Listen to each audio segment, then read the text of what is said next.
Hey, Business Witches. I'm Cheryl, the head business witch at the Business Witch Academy. And today I want to tell you about a TED Talk for squirrels and other ways I knew that it was time to pivot. From evicting capitalism's ghost to firing my imaginary MBA, I'm sharing how I'm reclaiming my own damn business. Can I just say, there is nothing quite like standing in a ballroom full of women you barely know and completely blanking when someone asks you the most basic question in business. So, what do you do? And I should be great at this. I literally wrote the book on how to answer this question. I've been a business consultant for nearly 25 years. I've built brands, I've coached entrepreneurs, I've helped people turn confusion into clarity. But in that moment, my brain served me a word salad with a side of imposter syndrome. I tried to explain my services, but instead I delivered what could only be described as an enthusiastic monologue about everything and nothing: digital products, strategy, storytelling, coaching, books, tools, businesses of all sizes and industries, and also sometimes I make inspirational podcasts. It was less of a pitch and more of a TED Talk for squirrels. The woman listening was very polite and she nodded and smiled and probably thought I was just quirky. But inside, I was dying a little, watching myself because I knew that wasn't how I wanted to show up. And worse, I've given the exact same feedback to my clients. You need to clarify your offer, simplify, make it easy for people to say yes. I say it all the time, yet here I am, a full grown woman with 2 decades in the game, still catching myself, trying to build a business that looks like what I think it's supposed to look like, and messing it up all along. And I know better. I know that when I talk about the things that I love, my books, my Ophelia stories, the tools I create, the way I light up brainstorming with a fellow entrepreneur, I'm magnetic. But ask me to pitch my actual services, and I sound like a LinkedIn bio written by a robot having an existential crisis. And the kicker, I'm neurodivergent. I have autism and ADHD, and variety is my happy place. But it's also my personal hell when it comes to structure and pricing and consistency, and God help me, follow up emails. I end up avoiding my own leads, not because I don't want to help people, but because I can't even remember what I said I offer. It's exhausting. It's not that I'm bad at business, it's that I've been trying to run a business that doesn't work for me. At this conference, Mid Burnout Spiral, Judy Kane, a mindset coach at Aligned Consciousness, stood up and said something that smacked me in the face in the best way.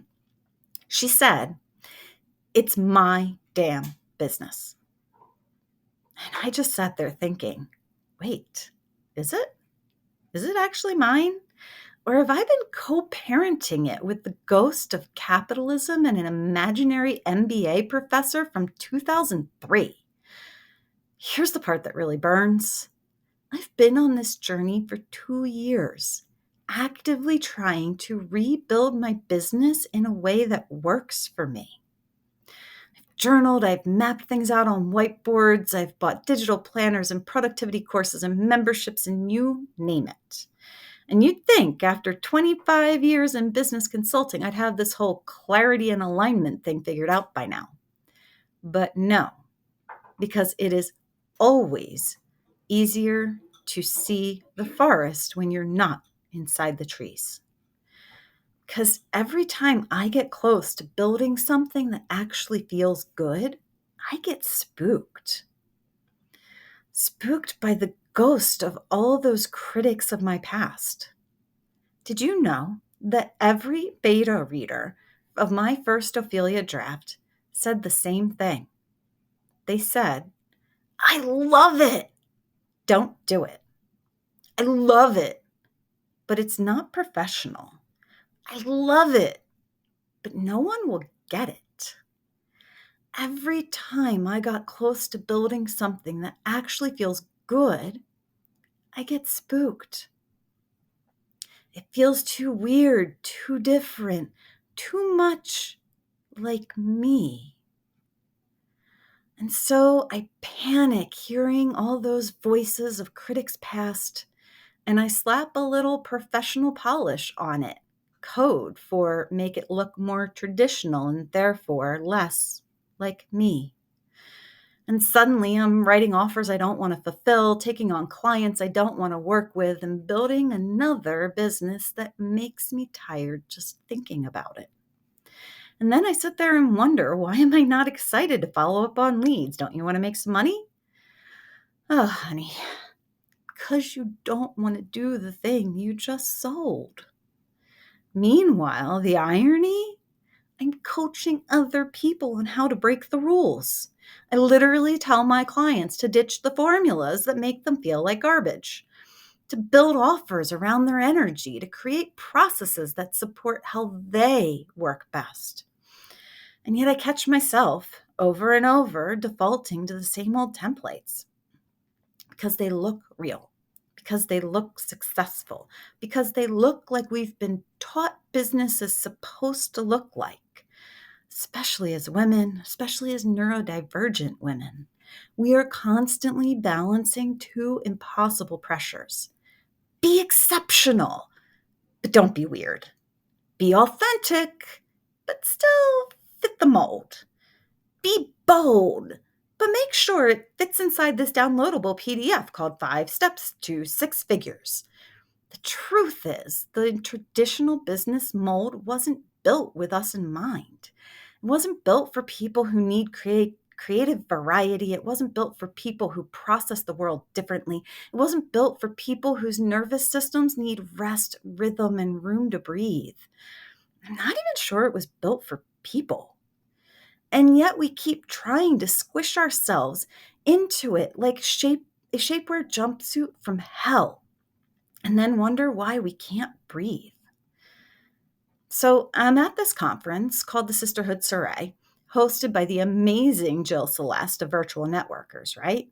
And I'm emotionally frayed and mentally overcaffeinated and professionally disoriented. And then Judy just casually drops a line that changes everything. She says, "It's my damn business." That's it. No apology, no disclaimer, just full embodied permission. And I swear, time paused. My entire nervous system was like, wait, what if it is? What if I actually get to decide what this thing looks like, what it feels like?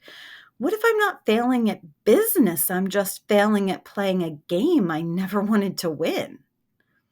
And that moment cracked something open. Not in a woo-woo awakening kind of way, but in a slap in your face, blindingly obvious, how did I not see this before kind of way. I'd spent years treating my business like it had to impress some invisible committee, a panel of imaginary judges evaluating whether it was strategic enough, structured enough, scalable enough, professional enough. But none of those judges actually exist. And even if they did, they're not paying my bills. They're not living my life. They're definitely not neurodivergent and overstimulated by the sound of Slack notifications at 9 a.m. And they're not my customers. And then, just to make sure the universe really had my attention, another woman, Jackie Cote, a women's leadership coach, came up to me at the end of the event. She was someone I'd barely had the opportunity to speak to. And she said, "I have an intuitive message for you." I'm like, okay, cool. Please proceed, mysterious Jersey girl oracle in lip gloss and heels. And she says, "You're really onto something with these books. Stop trying to build the business you think you're supposed to run. Start building the business you love." And I just stood there because that wasn't business advice. That was a lightning bolt. And the wildest part is I already knew it, but hearing it reflected back at me with a stranger stripped of logic and strategy and spreadsheets made it real. She gave me the permission to want what I actually want. I want to write. I want to create. I want to inspire and teach and make weird little AI tools that make people feel seen and less alone. I want to brainstorm and problem solve and story shape with other entrepreneurs in ways that light us both up. And what I don't want is to spend my life trying to sell high ticket cookie cutter programs and long term coaching contracts just so I can feel like the judges have decided that I have a real business. I don't want a business that just looks successful. I want a business that feels like me. So, what this means for me moving forward is I'm Marie Kondoing my business. No more long-term coaching packages and group programs. No more sprawling, done-for-you offer lists that I can't even keep track of. No more selling services that don't set my soul on fire. No more networking calls and daily interruptions. And no more calling myself a business consultant. My new focus. I'm writing Ophelia stories that feel like home. I'm crafting transformational workshops that will move the needle for small business owners. The first one will be on Substack in June. More details coming soon. I'm hosting a mastermind pod inside Virtual Networkers for deep collaboration. And you can come join me. I'm offering single, focused, one-on-one strategy sessions. No strings, just breakthroughs. I am giving myself permission to be inconsistent in exchange for higher quality. That may mean I miss some Sundays, but Tuesdays will be out of this world. I'm developing me, but AI. Tools that will be trained on my frameworks, my ideologies, my methods to deliver done-for-you results at a fraction of the price. The first one comes out Tuesday, so watch your inboxes. From now on, I will call myself an author and AI engineer for small businesses. This shift isn't just a business decision, it's a soul decision. It's about aligning my work with what truly brings me joy and in turn delivering my best to you. And if you're exhausted by the business you built, if you've been molding yourself to fit a model you secretly hate, if you have been shrinking your fire to fit into somebody else's cage, maybe it's time for you to do something different too. Something that breathes, something that belongs to you. Come and find your sisterhood and join me and the amazing ladies who helped me see the forest through the trees inside the Marketing and Business Mastermind Pod at Virtual Networkers. Let's build something that loves you back because it's your damn business. And you get to build it like you mean it. Oh, and before I go, I've dropped links to all of the amazing women and organizations in the show notes. Please check them out. You won't regret it. I'm Cheryl, Head Business Witch at the Business Witch Academy.